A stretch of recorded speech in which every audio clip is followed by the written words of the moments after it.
Good afternoon, traders and investors. Will back here with another one, coming to you with a Monday market update. Hope everybody had a very beautiful weekend. So in today's markets, guys, everything pretty much trending to the downside. Most of your major indexes ending red. There was a few indexes, however, that were green on the day, most notably SPY and the Russell, before they reversed the entirety of those gains into the last hour of trading. So it was a relatively volatile day into the end of the day. SPY not having too much volume. However, look at this sell-off into the end of the day, guys, in the last hour of trading, from the high of the day down pretty much almost 0.5% in 45 minutes of trading. So are the bulls still in full control? We're gonna analyze that in today's video, of course. And we did have other headlines notably coming out from Apple. Apple hit with a $2 billion lawsuit by the European Union. We're going to take a look at those headlines when we go over Apple stock in the technical analysis portion of the video, and other negative news headlines hitting Tesla. Tesla stock tumbles 7%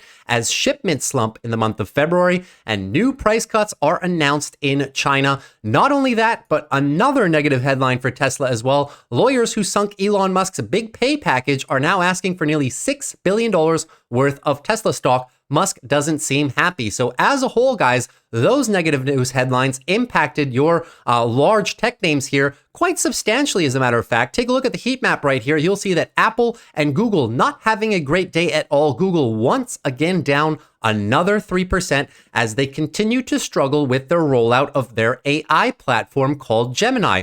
Across the board, however, the losses in these two names were largely made up by gains in our semiconductor names, NVIDIA, Intel doing very well on the day, AMD, and then we had a huge outperformer on the day in the name of SMCI, up almost 20%. So the AI ramp still continues in the markets, which begs the question, guys, are we currently in a little bit of an AI bubble? So I have a few statistics prepared for you guys in terms of the AI bubble. So you guys must have heard some headlines. Are we in an AI bubble or not, guys? Take a look at all of these AI bubble headlines.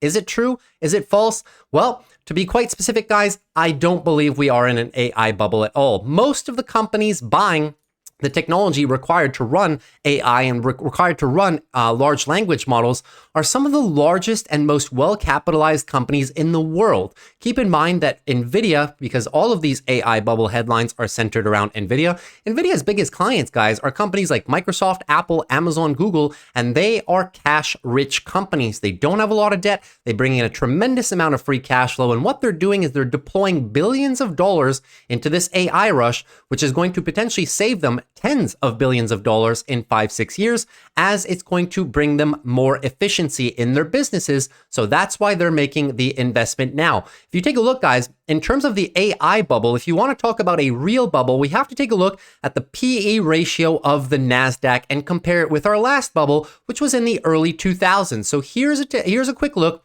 at the PE ratio for the entire NASDAQ as a whole. And you'll see that right now we're trading at roughly 27, which is, yes, a little bit rich in terms of our historical averages. Historical averages over the last 10 years can be as low as about 20, 21. But then prior, coming out of the Great Recession in 2008 and whatnot, well, stock prices were depressed, and that's when the PE ratios was lower. But pretty much since the last 10 years, let's take it from 2015, the average was usually in the low 20s. Now we're trading about a 27.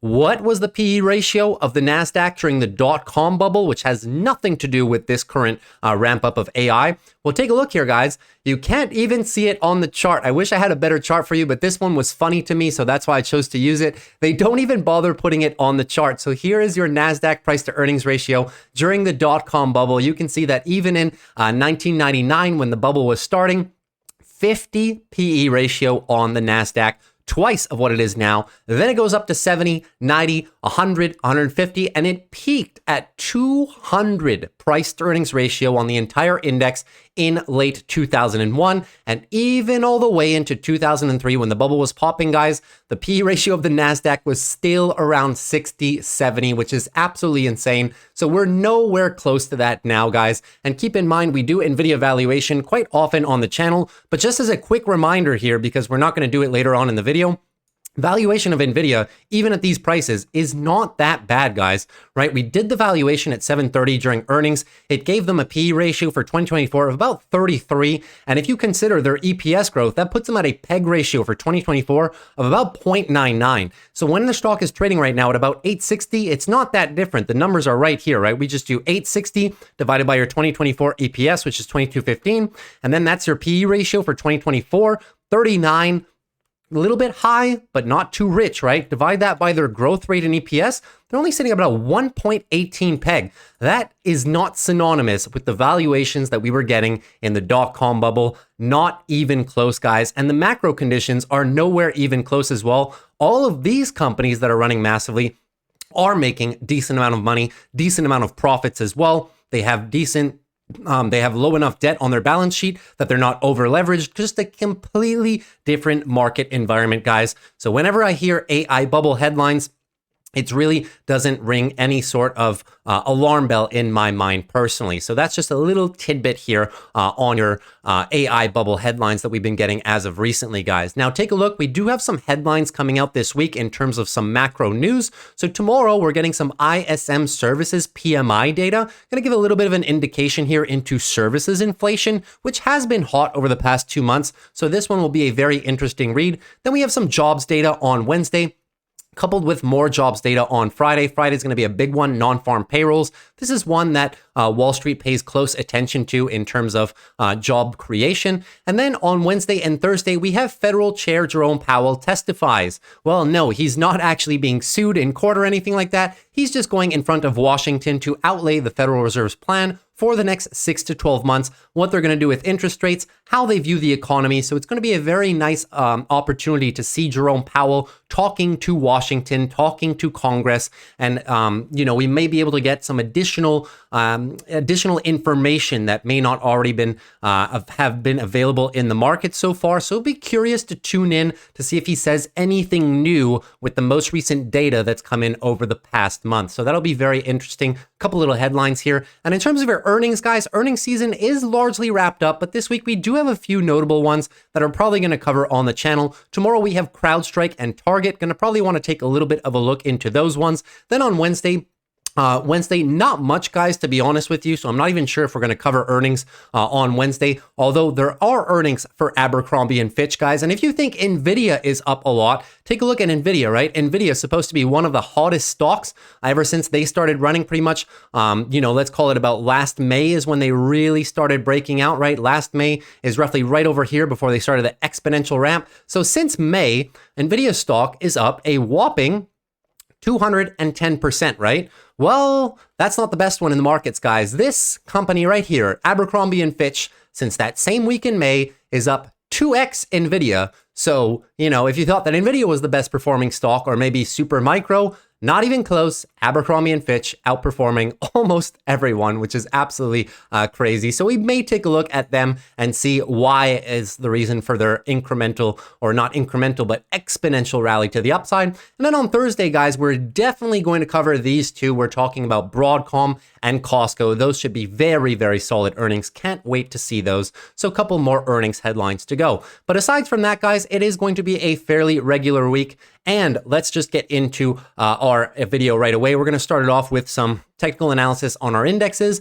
then move into our big tech names, and lastly conclude with my portfolio. So let's just get started right away. SPY down 0.11%, QQQ down 0.36%. And as a whole, guys, I'll bring up the heat map again. Fairly mixed market. If it was not for semiconductor outperformance today, I'm pretty sure SPY and QQQ would have been red about 1.5%, maybe, just because of how brutal the sell-off in Apple and Google was over the course of the day. Apple was down almost over 3% on the day. Google was down as well, about 3.1, 3.2%. They closed under the 3% negative, but not a good day for them at all. Meta, Microsoft, Amazon down as well. Tesla pulling everybody down in the EV sector as well, 7% to the downside. Financials not performing the best today on the day. Credit card issuers down as well. Healthcare actually did have a decent day for Eli Lilly, but for the most part to the downside. Really, very mixed market day as a whole. A lot of big names being pulled down, but a lot of your smaller names coming in and making up for it. So it just goes to show, guys, that market rotation is still relatively healthy. Now, in terms of your one-day relative, you can see this even better. What a mixed market it was, right? Really not many people in the middle doing too much. It was really a case of either outperformance as a whole or severe underperformance. Utilities, real estate, basic materials, all up healthily. And to the downside, energy, consumer cyclical, and communication services down the most here. So fairly mixed market on the day, but very brief analysis, guys. The bulls are still in absolute full control, still in a very beautiful uptrend right now. What we're watching for right now is the break of 505. 505 is your most recent daily high or low. We've now hit a daily high or high. Perfect. We're still in a continued uptrend. However, the problem arises, guys, if we start breaking these lows, setting up the lower high into lower low daily downtrend, then we start to get a little bit worried as to whether or not we're going into extended weekly consolidation, maybe for a couple weeks. Now, just keep in mind, guys, we are currently in March. So the month of March is noted by a bit of weak seasonality leading into the mid-month. You can see here, usually ticking up into the first couple of days of March. Then we drop off through the middle of March before ending the month strong. So could this weekly consolidation be coming? Very possible, but just note, guys, the bulls are in absolute full control. Even if we lose the daily high or low and set the daily downtrend, as long as we don't break this trend line, guys, the bulls are still in full control, and look how much space you have for a weekly high or low. Anything above 468 is just looking for a weekly high or low. So even if we come down below this trend line, let's say, and tag our 12 EMA, still just looking out for a weekly high or low for further trend continuation. So as of now, guys, your bulls are still in absolute full control. No bears in sight yet. We really need to keep an eye on our daily higher lows. Rotation remaining healthy. Now QQQ, pretty much same concept at this point, right? Daily uptrend confirmed. So at this point, we're just looking for a daily higher low. Anything above 434, just looking for a daily higher low for further trend continuation. Now, if we lose these lows for some reason, and we do set up the possibility for a daily downtrend, that's what we have to look out for, guys. The break of the trend line is number one, but in terms of weekly bulls are in absolute full control still. Any pullback on the weekly, just looking for a higher low, anything above 422, just going to be a higher low for QQQ for potential trend continuation. The markets overall, guys, are extremely healthy. So far, so good. Your jobs market is healthy. We're going to get more data on this week. The GDP numbers came out last week. They were very good, showed the economy is still very strong. And then inflation numbers, despite coming in a bit hotter than expected in January, are still in an overall downtrend. And the PCE report that we got last Thursday just reiterates that. So your macro conditions are very, very healthy right now, guys. Just goes to show that your markets are healthy, the economy is healthy as well, and the bulls are absolutely loving it, just bidding up asset prices. And just keep in mind, guys, as well, since real estate has been relatively flat for the last year and a half, there's really no place to get, market outperformance yields other than in equities right now. Real estate is not doing it because rates are high. Cash flows, your cash flow yield on real estate is going to be relatively low. So where do investors get returns? Well, they can obviously go into 2-year bonds, 5-year bonds, stuff like that for 4 to 5%, which is decent. But if you want to beat the market, where do you go? You used to always go to stocks and real estate. Now, real estate is largely off the table for those gains, but the only thing left, guys, is equities, and equities currently not yet in a bubble. Valuations, we went over earnings reports last week, and we concluded on Friday with a big summary of how earnings have been going, and companies really are not forecasting for a doom and gloom 2024 recessionary environment at all. So equities still looking like a very decent play.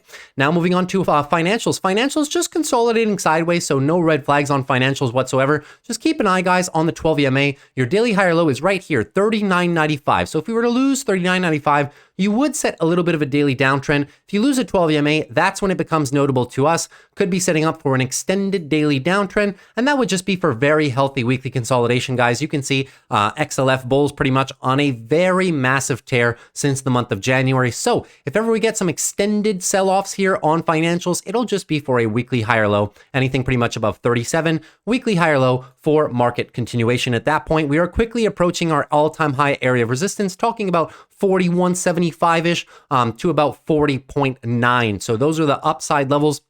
that we need to be watching out for. So just keep an eye on that, guys. Bulls currently set up very nice, just consolidation at the top. I would not even be surprised if financials just hold this and just break out higher. But if for any which reason we do break to the downside, that should be notable to us. You can notice how few times the bulls have lost this 12 EMA since the November rally. So it will be notable to us if that happens. But as I've said, guys, it's just going to be for a very healthy weekly pullback. And a lot of indexes are set up just the same, guys.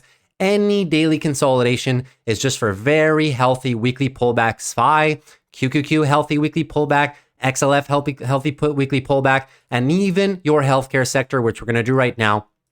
Any extended sell-off just for a healthy weekly pullback. Take a look at XLV. So your healthcare sector, right? Need to watch out, guys, right? So this bounce is good. We're back above our 12 EMA right here. Bulls still currently in control right now, but you got to get nervous if we break 144.50. If you break 144.50, daily downtrend is set. You'll have lost your 12 EMA in a convincing fashion, and that would open the door to just extended weekly consolidation. But is that a big problem? No. Anything above 137.40, just looking for a weekly higher low for further trend continuation. And in terms of your pullback levels, guys, well, you got your 12 EMA, which is sitting right here at about 142. What else is sitting at 142? Your previous area of all-time high. So this area should be acting as a very decent area of support if your healthcare bulls decide to take a little bit of a breather here, which could lead into our March consolidation seasonality, maybe across all industries, right? Financials can come down, healthcare can come down, technology can continue coming down as well. That could lead us into a little bit of sell off into the month of March. But as a whole, guys, you can see what the market should be doing for the rest of the year. And with a very positive macro economic outlook as well, I would not be surprised if March is potentially one of your last dip buying opportunities for the entire year, because at the end of this year, guys, in my opinion, equity prices across the board are all going to be more expensive than they are right now, and especially more expensive than they would be if March were to be a little bit of a correction month. Now, IWM Russell pulling back on the day. Now, IWM Russell was funny. They were actually one of our market leaders in the morning. You can see this beautiful gap up open from the Friday close. So we got up as high almost 1% to the green before ending red on the day. So that's definitely notable to us. Bulls really losing the hourly trend over the course of the day. So we could be in for a little bit of daily consolidation. Now, is that a bad thing? Well, no, the Russell has a lot of space to consolidate now. Anything above 196.56, just looking out for a daily higher low, since your daily bulls are in control of this nice little uptrend right now.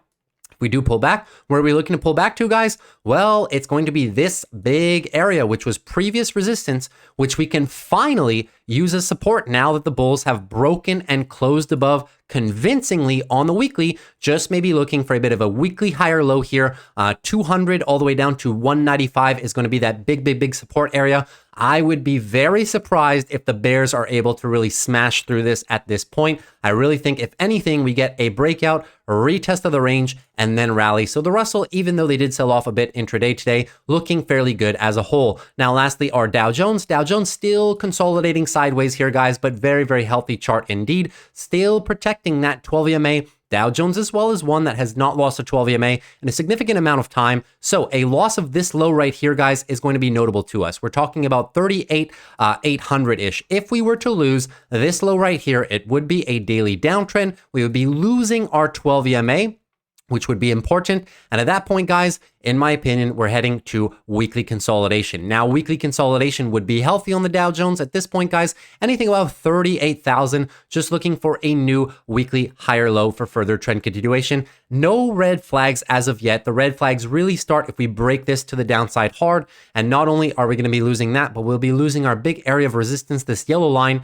Previous resistance should now be acting as support. If we flush this, guys, expect a bit more pullback in terms of some weekly drawdowns. Now, moving on to some yields. Let's take a look at yields real quick, what they did over the course of the day today. So yields as a whole, really not doing much, guys. Still in a very nice daily downtrend, expecting that to continue. And this is all starting, I think, guys, it's finally time for your monthly downtrend rollover at this point, right? We can see we were in some weekly uptrends. So in terms of the monthly, let's do this one time frame at a time, right? So big engulfing monthly move to the downside. The expected move is a lower high into lower low after you get such an engulfing move by the bears. Also keep in mind, rates are going to be coming down this year, so there's no reason for these longer term yields to be pushing much higher. So I do think we're approaching the peak of this most recent upcycle now since January and February. And at that point, we're expecting for the monthly rollover. The monthly rollover is denoted when you lose the weekly uptrend, right? So we're still in a weekly uptrend right here, but looking fairly dicey for the bulls at this point in terms of bulls on yields, right? What we're looking for is a rollover of this weekly uptrend as well. How do you know when the weekly trend is about to roll over? The loss of the daily time frames, right? So keep an eye on this. We were in a nice little daily uptrend right here, which means that your weekly move was continuing. Now, a bit of an opposite, right? Now, daily downtrend is started, which probably marks the top of your weekly move at this point. So we're going to be looking for the size of this pullback.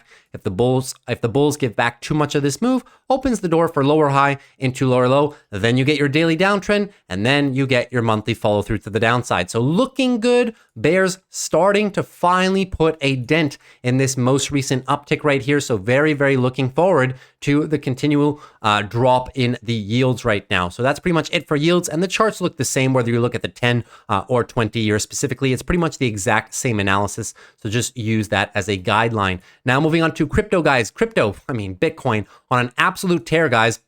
Where is the next area of resistance, guys? Where is it?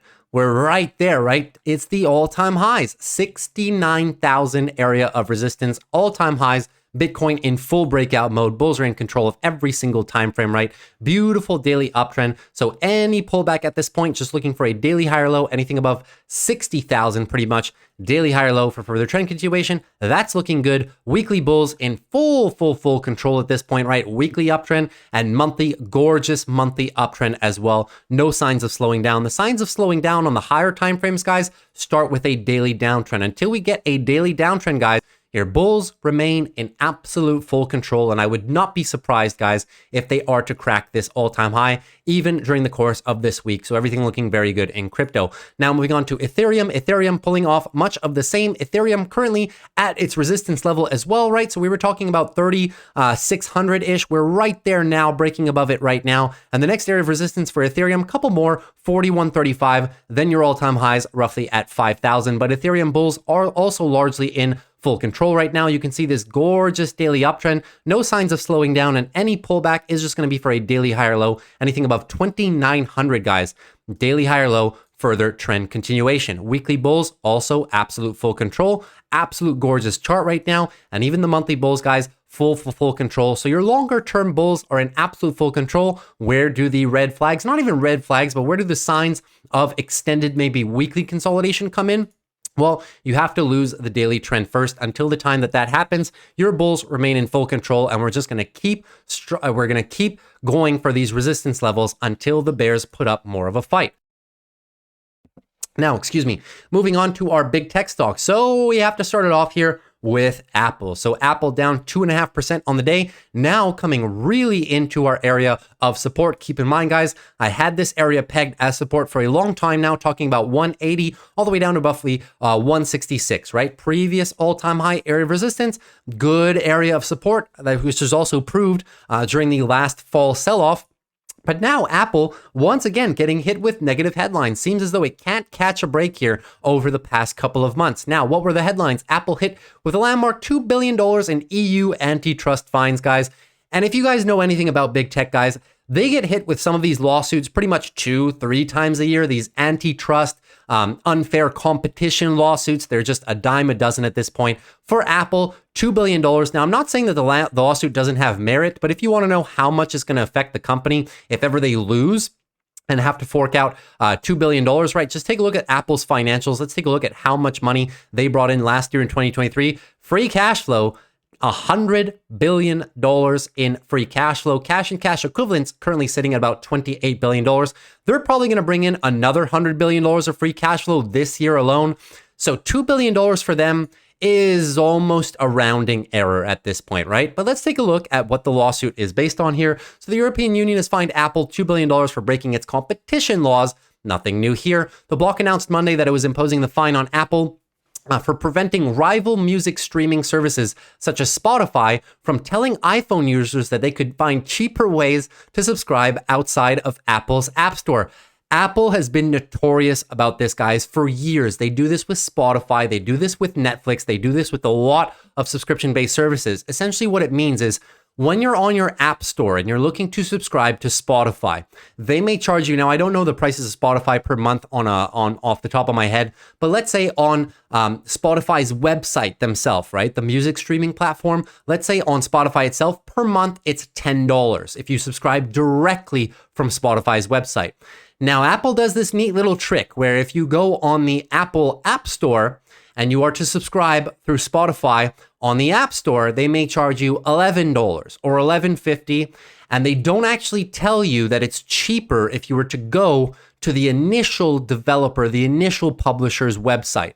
So Apple's been a bit in heat over this issue now for the past couple of years. It's not the first time that this has happened, but now the EU coming in with a lawsuit of their own. So the EU's competition and digital chief said Apple had abused its dominant position as a distributor of music streaming apps, adding that as a result, European consumers did not have a free choice as to where, how, and at what prices to buy music streaming subscriptions.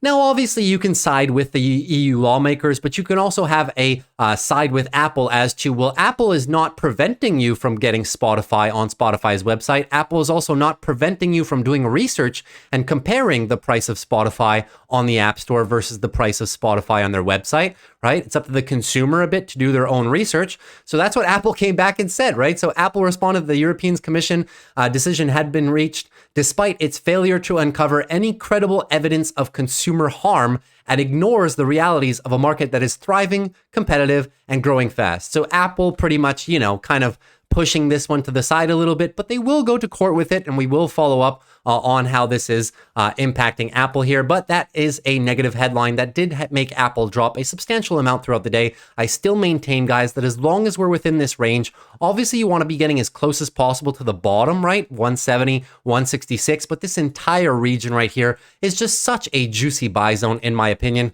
Apple once again approaching daily oversold conditions. And the last time I mentioned this, guys, was back over here in January. Whenever Apple hits daily oversold, it tends to get a bounce fairly rapidly. So we're going to keep a close eye on that, right? Oversold conditions usually get a significant bounce coming out of those. Oversold conditions, bounce. Daily oversold conditions, bounce, right? So we're just going to be looking out for a little bit of a bounce play here on Apple, still looking good. That being said, daily bears are in full control right now, and your weekly bears are in full control as well. On the monthly, still a sideways little bit of tightening range right here.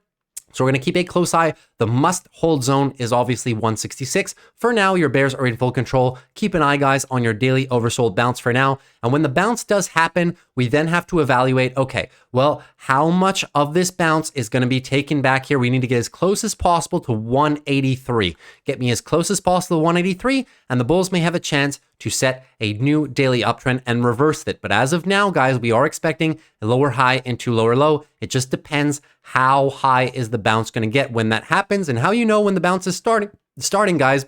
You guys know the drill. It's when Apple recaptures the hourly uptrend. So until we see a new hourly uptrend by your Apple bulls, daily pullback is just considerably still underway. Now moving on to AMD. AMD looking fairly decent, guys, 1.34% on the day, but you can see AMD actually got as high as about 4% on the day, pulling back a lot of semiconductors, guys, into the end of the day. Decent sell-off. Take a look at AMD, end of the day, 2% sell-off. Take a look at NVIDIA as well, right? End of the day, 3% sell-off. And the list just continues. Even company like SMCI, end of the day, right? They were holding up those 25% gains a large portion of the day, but in the end of the day, down about 6%. So really big sell-off here into the end of the day. That being said, AMD is still looking extremely healthy. If for some which reason we are going to pull back on AMD, just looking for a daily higher low, anything above 173-ish, daily higher low for further trend continuation. It is a pure daily uptrend right now. And future area of support, you can look at this area of confluence. Area of confluence, right? Previous resistance should be newfound support, and the 12 EMA moving average, this yellow line right here, is right there as well. So if we do pull back, guys, expect this to be a very big area of defense, talking about that 183, 184 level. As of now, your bulls are in absolute full control of the daily. absolute full control of the weekly as well. So any pullback, guys, is going to be dip buying opportunity for the bulls. Now moving on to Amazon. Amazon looking very good. They tried to break through our area of resistance today. Couldn't get it done. So this resistance area is about the 178 previous resistance for your all-time highs. If we get through that, the next stop is pretty much 188, your all-time highs. So not able to crack that today, but Amazon still looking fairly healthy. Daily uptrend is currently underway right now. Any pullback, just looking for a daily higher low above 172.43. So daily higher low for further trend continuation could be looking to crack this area. However, if the rest of the market for some reason falls apart and we lose this low, well, we'll lose the daily uptrend, could set up for the daily downtrend. At that point, your weekly bulls are looking extremely healthy here, guys, right? Weekly uptrend, absolutely gorgeous at this point. Tons of space for a pullback. Anything above 166 on the weekly is just looking for a weekly higher low. So your bulls are in full control. Amazon looking quite decent. And you guys know me, if we dip back down 162, 160, that's where I'm personally going shopping. Now moving on to Google. Now Google just continues to get destroyed pretty much from their negative headlines surrounding AI. Google's CEO came out last week and apologized for the rollout of their AI and how lackluster it has been in terms of versus its competition, versus pretty much open AI's platform, ChatGPT, right? So he came out and apologized formally. Now, what this has done, guys, is this, in my opinion, is temporary pain for long-term gain. This is a very beautiful buying opportunity. From the 52-week highs, guys, Google is now down a whopping almost 14%. And the fundamentals of the company have not changed at all. They're still an extremely profitable company. They generate a lot of free cash flow. Their growth for this year and next year is very, very good. And their valuation is relatively cheap. It is a pure buying opportunity. That being said, the daily bears are, yes, in full control. Daily downtrend is underway right now. So any bounce, just going to be looking for the size of the bounce to have any indication when the bulls are ready to make a change. Now, for the bounce play, you guys obviously know we covered this on Apple, going to be looking for an hourly trend change back to the bulls. As long as the hourly downtrend is held by the bears, you can't be expecting your daily bounce to be underway. Now, targets, well, we just hit the 200-day moving average. That's this green line right here. Fairly notable level for Google. Now, if we were to flush through this, we are going to potential a couple different levels, right? So the first one that jumps up to me, guys, is really the 130 level. 130 is extremely solid. You can see this line right here, right? Tagged a couple times in the past, tagged here as well. So your 130 is going to be a very clear area of future support for Google.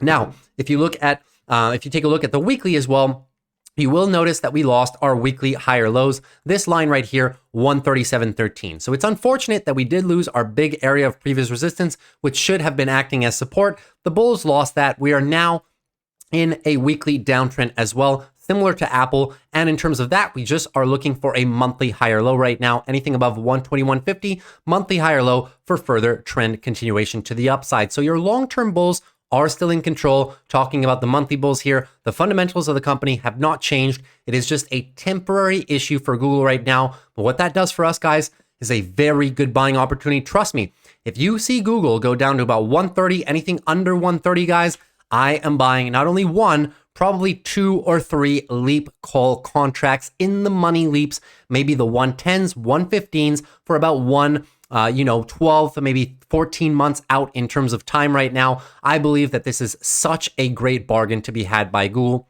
Now, that being said, right, just don't get nervous about this. You know what you own. Same thing with Apple. If you are buying the dip and it is going under, guys, just know that you're holding one of the most solid companies in the world. So that should be solace enough. So we're going to be taking a close eye at how well the bulls can bounce. Keep an eye, guys. We need to bounce as high as possible in relation to 140. If you get me at about 138, the bulls create enough space to potentially set up for the daily trend reversal. As of now, they're still in full control. Now, moving on to Meta. Meta finally breaking up to about $500, just closing above it, below it today, excuse me, right? But we're still trading in a nice little daily uptrend right now. So daily uptrend underway. Any pullback, just going to be looking for a daily higher low. Anything above 479, daily higher low for further trend continuation. And keep an eye, guys, this is previous resistance, should be acting as support. And your 12 EMA moving average, right, is right there as well. So decent little area of confluence at about $488. Now, if we were to lose this and set the daily downtrend, Meta has tons of space for consolidation, guys.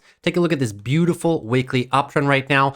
any consolidation on the weekly, just looking for a weekly higher low above 456. So Meta with tons of space, guys. They have about 8-9% before losing the weekly lows. That is a decent amount of space to be working with. No red flags on Meta whatsoever. Love the stock. Valuation isn't too bad. Personally, myself, however, I would like it even better. 430 down to 420. I'm not saying it's going there. I'm just saying if ever we do go there, that is where I want to play Meta. But so far, no signs, no indications of it wanting to go down there. That would only happen if you lose the daily trend, and then we are into extended weekly consolidation potentially. Then you may head down to 460 at that point. It may open the door for some plays 440, 430 short puts.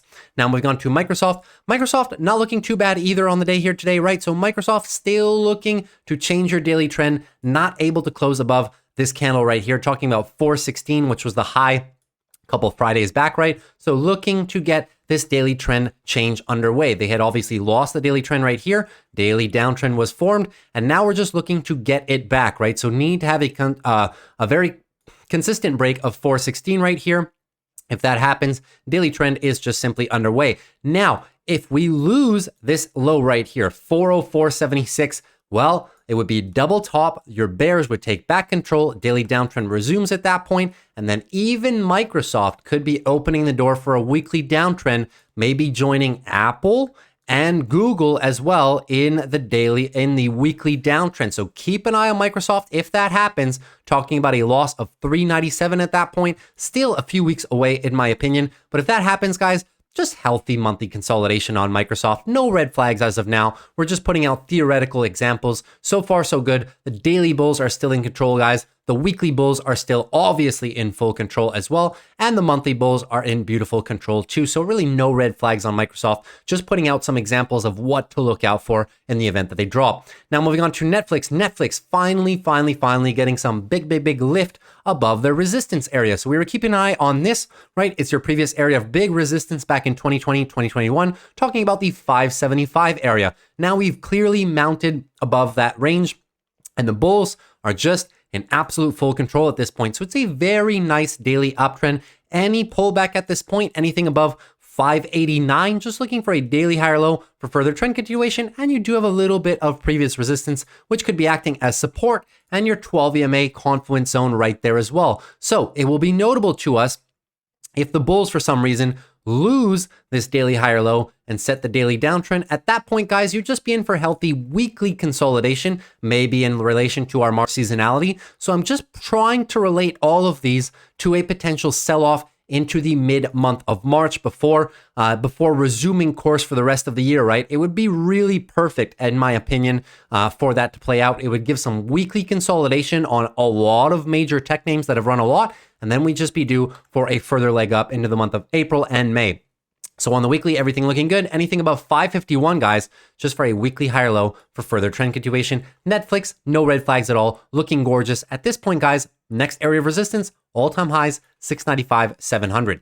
Now, let's tackle NVIDIA, NVIDIA, clear daily uptrend, right? This trend, absolutely gorgeous. So daily uptrend by NVIDIA, any pullback at this point, looking for a higher low, anything above 770, just looking for a daily higher low for further trend continuation. Now we're going to keep an eye on the size of the pullback when it happens. The pullback is noted by a loss of the hourly trend, and despite the sell-off in the end of the day for NVIDIA, still no hourly downtrend. Hourly downtrend, you need a lower high, lower low. So let's say they get the lower high, lower low tomorrow, hourly downtrend, perfect. We're onto daily consolidation. Then we look for the size of the pullback. Now, if we get a shallow pullback, that would mean only maybe a day of hourly downtrend before the bulls recapture this. Well, we're just going to continue in our daily uptrend motion, and your long-term bulls are in full control, right? Monthly bulls, full control. Weekly bulls, full control at this point. Daily bulls as well, full control. So with all your bulls in full control right now, the expectation is just for this to continue. However, if we roll over a bit too much and recapture most of this move to the downside, it could open the door for lower high, lower low. It would be your first daily downtrend in quite some time, since pretty much the month of December right here. And then at that point, we'd be heading into a bit of weekly consolidation. Is it a bad thing? No, guys. Look at this, right? Anything pretty much at this point, anything arguably over 659. Anything above that, just looking for a weekly higher low for further trend continuation later on in the year for NVIDIA. So no red flags at all right now. Now moving on to Tesla. Tesla dropping heavily today, and Tesla was just caught in the news once again with two negative headlines. So let's take a look at the first one. Tesla stock tumbles 7% as shipments slump. New price cuts announced in China. So double negative here, guys. Not only are they delivering less than expected, but they had to announce new price cuts, once again hitting margins in the Chinese market. So Tesla reported 60,000 vehicle shipments from its Giga Shanghai factory in February. The February shipments represent a 16% drop from a month ago, a 19% drop from a year ago, and the lowest shipment total since December of 2022. So the Chinese lunar holiday, during which the country shuts down for nearly 2 weeks, fell in February this year. Historically, this has led to depressed economic activity and sales in the country. Well, obviously, everything's shut down, right? But Tesla's lowest shipment in total in over a year is a concern for the company, which sees China as a huge growth market. Even China's BYD. Now, this is what you have to look out for, guys. It's not a Tesla problem. I've said this before. It's not a Tesla problem. It's an EV problem, and it's a consumer discretionary problem as a result of high interest rate, right? So even China's BYD, which is Tesla's biggest competitor, which surpassed Tesla in overall EV sales in Q4 and generally dominates the Chinese EV market, saw its February sales tumble to 122,000 units from 193K, which was a 37% drop for them. So even Chinese EV manufacturers themselves are noticing a decline in sales in February. So once again, not a Tesla problem, guys, more of an overall industry problem. Here's your graph that illustrates that decline in shipments. It is the lowest month since pretty much 2022, so it has to be notable to us. Now, we also had a price cut on Tesla. Tesla's latest incentives on the mainland include the equivalent of almost $5,000 in price cuts to customers who purchase from existing inventories of Model 3 and Model Y vehicles by the end of March. So they're still trying to just liquidate that inventory that's kind of been sitting around as they roll out the refresh models of the Model Y and Model 3, which are being rolled out pretty much consecutively over the course of this year. Now, the latest incentives come after Tesla cut prices already in January for the Model 3 and Model Y by 5.9% and 2.8% respectively. So Tesla once again in a little bit of a price war with its competition. But you guys know there's really only 3 profitable EV manufacturers in the world at this point. Number 1 is Tesla, and Tesla has the best margins of them all. Number 1 is Tesla, number 2 is BYD, and number 3 is Li Auto. Every single other auto manufacturer, whether it's Volkswagen, Mercedes, BMW, you name them, guys, they all lose money on every single EV they produce, except for those 3 companies that I named, Li Auto, Tesla, and BYD. They're the only 3. So Tesla currently in a price war, and, we'll see who wins, but obviously in this point, the shareholder loses as it will impact margin. Tesla, unfortunately, coming undone now. We were looking out for this, guys. As soon as the bulls lose this daily uptrend, which happened today, loss of the daily higher lows, right? This is when your weekly move up is unfortunately topped out, and we did not get high enough, guys. As I was saying, I needed this daily uptrend right here to continue at least to 220 or 230 for the bulls to look healthy enough to have the space to set a weekly higher low for a weekly uptrend recapture, which is what we really want, right? We want the longer term timeframes to be in our favor once more. But with such a weak bounce before losing the daily trend, well, the probabilities do favor the bears to roll over at least into the lows, if not more, into lower lows. So Tesla, I will be looking out for plays here, 180 to 170, at this point as close as possible to 170, guys. I really think that the bears can indeed flush this down back to the 170s. It's just not a favorable interest rate environment right now, and the demand has been hurt for these companies. So I would not be surprised if Tesla does make its way back down to 170, at which point I will play it, but just unfortunate that your bulls are losing control. At this point, looking for a lower high into lower low daily downtrend continuation, and looking for the unfortunate weekly downtrend continuation as well. So very unfortunate for Tesla, but it does open up the door for some buying opportunities in these lower levels if you are a long-term Tesla believer. And we're talking 5-10 years down the road, guys. I am almost 100%. I would say I'm 99.999% confident that Tesla's share price will be more than it's worth right now, probably at a later point in the year when rates have come down and they've really bottomed in this cyclical nature of the business. But in 3, 5, 10 years, guys, Tesla's share price should be very good. Now, moving on to Palantir. Palantir also not looking too bad on the day, despite dropping, a whopping 3.5%. And I say they're not looking too bad because they do have a lot of space here, guys, right? So obviously, this is now a triple top right now. So we're going to be keeping an eye on this low right here, 2230. Any single drop, as we had today, just for a higher low, anything above 2230, right? So we got it. Now remains to be seen, can we reset the daily uptrend in the bull's favor? If for ever which reason we pull back too much and set another daily downtrend, well, it'll just be more weekly consolidation by Palantir. And keep in mind, guys, if we lose 2238 before cracking a new highs, it would technically be a weekly downtrend. And at that point, guys, we would just be looking out for a little bit of monthly consolidation. Palantir bulls obviously upset because they did not make this most recent round of S&P 500 inclusion, right? So there was a vote for the S&P 500 inclusion over the course of last week, and there was some spots available. Palantir did not get chosen, but you know who got chosen? These guys right here, SMCI, which led to a significant price increase today. They got included in the S&P 500 as of last Friday was the inclusion vote for them. So very, very happy for SMCI. They've been doing great things. Just unfortunate that Palantir shareholders have to wait out a bit more for that. But your bulls are not looking bad at all. If we were to pull back a little bit more here, guys, I would not be opposed to adding some Palantir shares, talking about 21 all the way down to $20. These two yellow lines, huge area of previous support, right? Previous resistance, so should be acting as support. If we do dip down in that region, that's where I'm looking to play Palantir myself.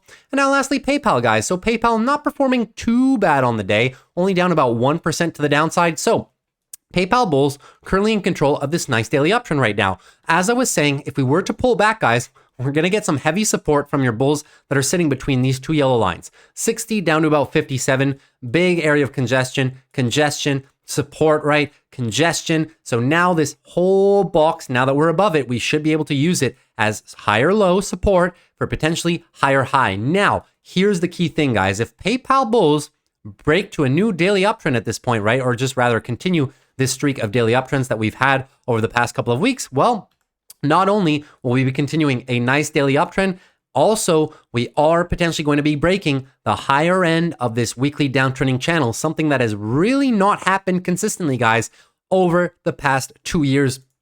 So it has to be notable what PayPal is trying to do right now. So keep a very close eye, guys, talking about the $62 level. It is also right above our weekly moving averages. So currently, I don't know if you see it too well, but you see we're right below our weekly moving averages. If we can get above these weekly moving averages and take out this downtrending channel line right here, I do believe, guys, that is going to be a technical breakout pattern for PayPal, at which point we could see prices in the $70 range. So that's what I'm looking out for PayPal.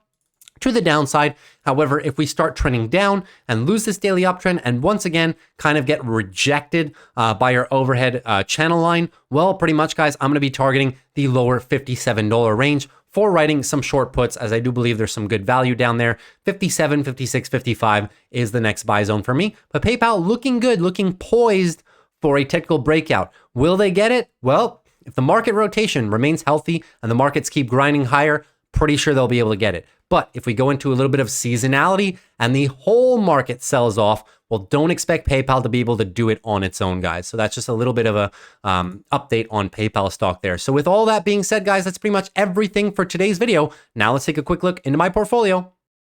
All right, guys, taking a look at today's portfolio, and you can see, well, it was not a very good day for us. Most of our holdings heading red and big time red for a couple of them today. So we actually had a significant drop in the portfolio, guys. Last Friday, we were up year to date about 8.7%, and now only up 4.38%. So the index is continuously beating us, and a lot of our holdings pulling back today. So let's take a look at those holdings, guys.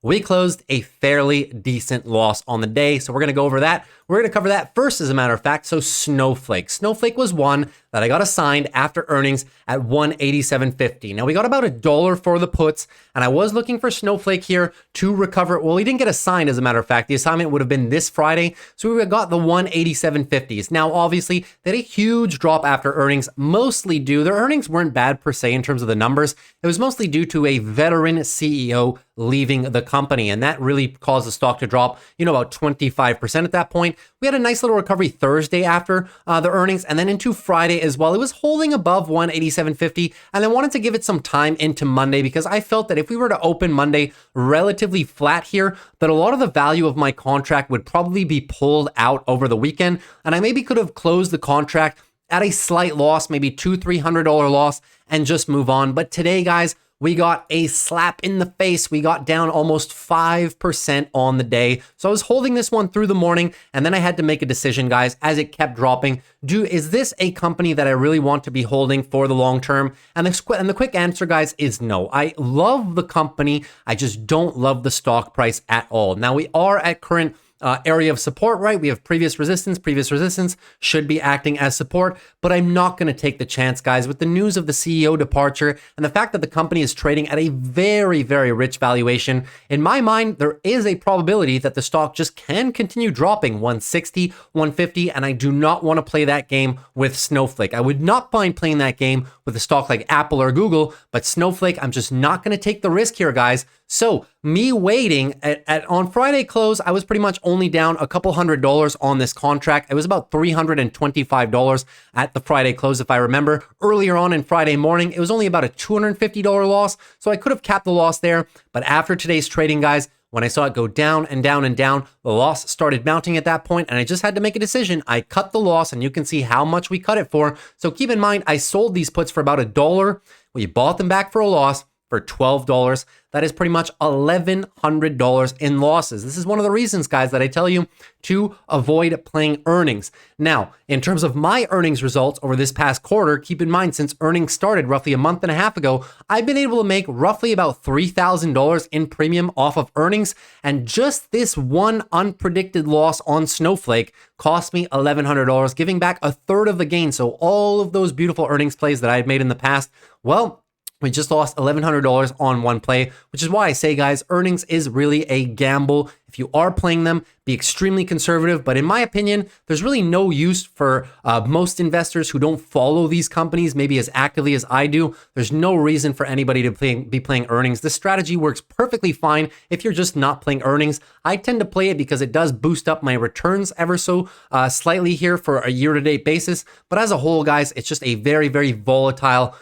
event in terms of earnings, right? So that's what happened for my Snowflake position. Close the loss, and now we just move on. I'd rather just take that money, invest it into something else, and make some money on something else. And that's exactly what we did over the course of the day today. So you can see here, guys, that even though we are assigned some Apple, we're going to run through these one by one. So let's actually cover Rivian first. So Rivian really didn't change. We wrote these covered calls for about 45 cents last week, when Rivian was trading about 11.3. You can see now they closed at 10.77. So we are making money on the covered calls. We'll just see how those goes over the course of the week. Now, in terms of our Rivian break even here, guys, I'll show you the break even right now. So Rivian break even with the assignment value and the covered calls that we've been writing, my break even is about $11.55. Now, in terms of Apple, I took another position on Apple, was patient for this one over the course of the day. And you can see here, we got the 172.5s.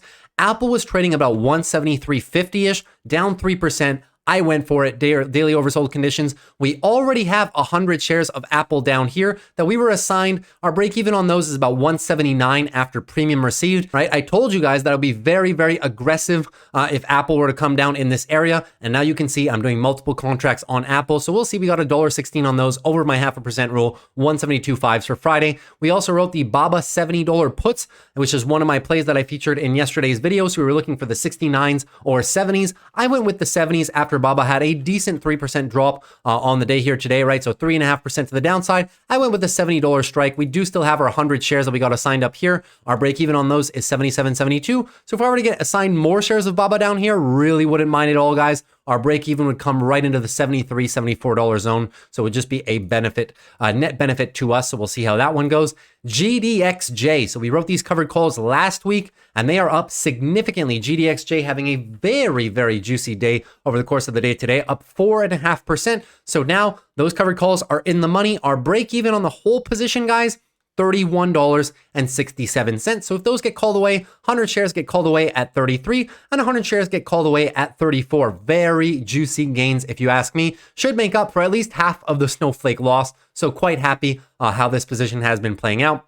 Now, in terms of Google as well, Google, right? Last Friday, we wrote the 137s because we were trying to make the expectation that this area of support would hold. But in the event that it wouldn't hold, I told you guys that I would be dollar cost averaging on Google shares if we came down into the lower levels, right? Well, here is me being true to my word on that. We went with the 131s when Google was trading in the low 133 zone today. We went with the 131 puts and we got about 70 cents for those. So over 0.5% for those. So quite happy on that. We'll see what happens on Google. So Google, obviously, if we get assigned on 2 positions this week, I would not mind at all, guys. Our break even would be roughly, I don't know, like something like 133.50, 134 at that point. So looking fairly good. I love Google down at these levels. I'll keep being aggressive with it as long as it's within our buy zones. And then the rest of our trades, guys, stay pretty much the same. Still have these swing trades active, SPGI and our Moody's Corporation. We still have the leap call option here on TMF 20-year bonds. We also have the TMF shares down here. They're performing fairly standard as yields continue to come down. These should continue to rise. Bitcoin and ETH, haven't been able to add these. I do have more crypto in obviously another portfolio, and I have a whole crypto portfolio as a whole. But in terms of this swing trading account, I haven't been able to add these positions since I started them, but those are up fairly significantly here, guys, as well. Looking good on those. Apple, right? We got assigned those last week. Already talked about them. Nike, not high enough for covered calls. Another reason for the portfolio drop, guys. A lot of things dropped heavily today, right? Baba down 3.5%. My Apple shares 3.5%. Snowflake, big crush. Baba went down as well, about 3.5%, right? So a lot of things here coming down. Even Rivian came down a little bit. Canadian banking shares staying fairly flat though. So that is pretty much the update for the portfolio. Hope that was helpful for you guys. And I can't wait to start making some juicy covered call premium on Apple and Google. I will be milking those for all they are worth over the next couple of weeks. Very excited, guys. Very, very excited. Don't get me wrong. So that is pretty much everything for today's video. Hope you guys enjoyed it. If you did, consider dropping a like. Would really appreciate it. And consider subscribing to the channel if you're new as well. We do these videos Monday through Friday after the close and do recaps of all the technical analysis we just did today. And when earnings happen, we also do probably 1 or 2 companies a day as well. Earnings season now wrapping up though. So hopefully you enjoyed the video. As always, if you have any questions whatsoever, guys, please leave them down below in the comments. Whatever you want, technical analysis, earnings, if I didn't cover an earnings that you'd like me to cover as well, questions on my stock trading strategy, whatever you want, guys, down below in the comments, and I'll answer you within the first 24 hours. Take care. See you tomorrow. Peace.